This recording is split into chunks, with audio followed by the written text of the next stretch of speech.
Hello नमस्ते friend, मेरा नाम है एडवोकेट डीसी और मैं आपके सामने आज डिकोड करने वाली हूँ हिंदू मैरिज एक्ट 1955 की जो सेक्शन 13 है उसकी सबसेक्शन 1 की क्लॉज 1 जो अडल्ट्री के बारे में बात करता है। अडल्ट्री जिसे हम हिंदी में व्यभिचार कहते हैं या फिर हम बेवफाई भी कहते हैं। किसी एक पार्टनर ने अपने पार्टनर के साथ बेवफाई की तो इस अडल्ट्री के ग्राउंड के ऊपर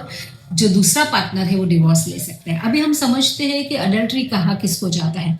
कोई भी एक पार्टनर जो है वो अपनी मर्जी से किसी और के साथ रिलेशन बनाता है, यानी कि वॉलेंटरीली किसी और के साथ फिजिकल रिलेशन बनाता है तो उसको अडल्ट्री कही जाती है। अभी बात यह आती है कि जब आप कोर्ट के अंदर पिटिशन फाइल करते हो कि आपके हस्बैंड ने या वाइफ ने अडल्ट्री की है तो इसके लिए एविडेंसेस का होना बहुत जरूरी हो जाता है। अभी किस तरह के एविडेंसेस इस पे काम लग सकते हैं। कई बार ऐसा होता है कि लोग ये समझते हैं कि भाई मेरा हस्बैंड या मेरी वाइफ जो है और रात को जाग जाके किसी से चैट पे कांस्टेंट बात करते हैं या बाथरूम में जाके बात करते हैं या फिर किसी को इस तरह के चैट भेजते हैं कि जो मुझे लगता है या मेरे हिसाब से जो है वो उनका कहीं पर अफेयर चल रहा है, किसी और के साथ उनका रिलेशन है। तो कोई रोमांटिसाइज करती हुई चैट करना या रात को बात करना, ये जो ग्राउंड है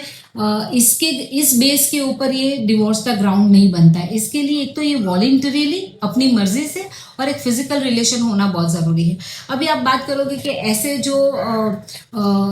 एविडेंस है वो तो मिलना मुश्किल है, राइट। अगर हम बोलते हैं कि हमारी वाइफ या हमारे हस्बैंड का किसी और के साथ रिलेशन है तो भाई चलो वो होटल में जाके मिलते हैं और वहाँ का हमारे पास कोई सीसीटीवी प्रूफ नहीं है या होटल का कोई प्रूफ नहीं है, तो हम कैसे साबित करें कि वो अडल्ट्री में है या नहीं है। तो देखो कोर्ट ये बहुत अच्छी तरह से जानता है कि ये जो होता है वो क्लोज डोर होता है, यानी कि ऐसी जो चीजें होती है वो छुपते छुपाते होती है और इनकी जो एविडेंसेस मिलना बहुत मुश्किल हो जाता है। पर भी अगर कोई बेसिक एविडेंसेस मिले जिसके ऊपर से कोर्ट ये सोचता है, जैसे कि किसी एक ही व्यक्ति से बहुत सारे फोन्स हो रहे हैं, बहुत सारी चैटिंग्स हो रही है और कहीं पर हस्बैंड या वाइफ जो इस ऐसे रिलेशन में है वो सामने वाले को या ही इज माई हबी, माई सोना, खाने में ध्यान रखना या पैसे ट्रांसफर कर रहे हैं या कुछ भी ऐसी जो चीजें कर रहे हैं जो स्वाभाविक ना हो एक लाइफ पार्टनर के लिए कि जो दूसरे इंसान के साथ इस तरह के